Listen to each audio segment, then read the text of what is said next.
ভাগ্যিস আমি ভিডিওটা করেছিলাম, যার কারণে এত মজার একটা খাবার আপনাদের সাথে আমি শেয়ার করতে যাচ্ছি। এইভাবে করে রুই মাছ রান্না করে খেয়ে দেখবেন কেমন হয়। আপনাকে আমার বলতে হবে না, আপনি নিজেই সেই কমেন্ট বক্সে আমাকে ধন্যবাদ দিতে বাধ্য হবেন। আসসালামু আলাইকুম, আশা করব সবাই অনেক বেশি ভালো আছেন। আজকের ভিডিওটা আমি শুরু করতে যাচ্ছি। প্রথমে আমি প্যানের মধ্যে তেল দিচ্ছি পরিমাণ করে। তেলের মধ্যে আমি 1 টিস্পুন আস্ত জিরে দিয়ে দেব। এবার জিরে দিয়ে সেখানে আমি মাছ দিয়ে দেব। মাছ দিয়ে একটু উল্টে পাল্টে ভেজে নেব।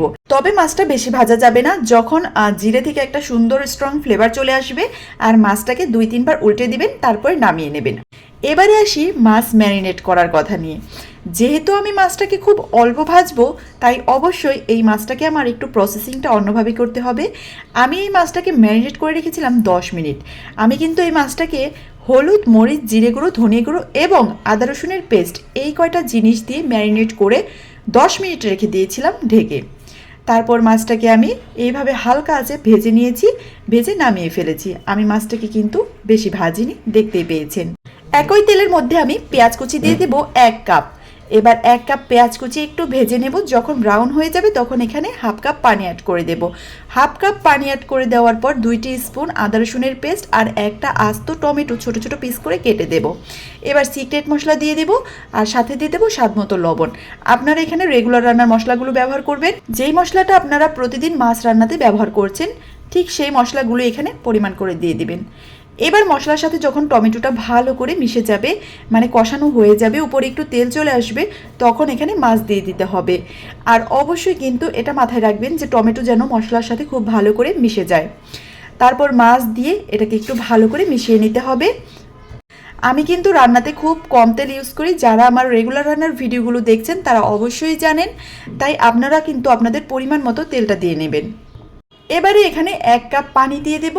এবারে 1 কাপ পানি দিয়ে মাছ আর টমেটো খুব ভালো করে কষিয়ে নিতে হবে। তার জন্য এই মাছটাকে আমি ঢেকে দিব আর টমেটোগুলো উপর থেকে নিচে নামিয়ে দেব।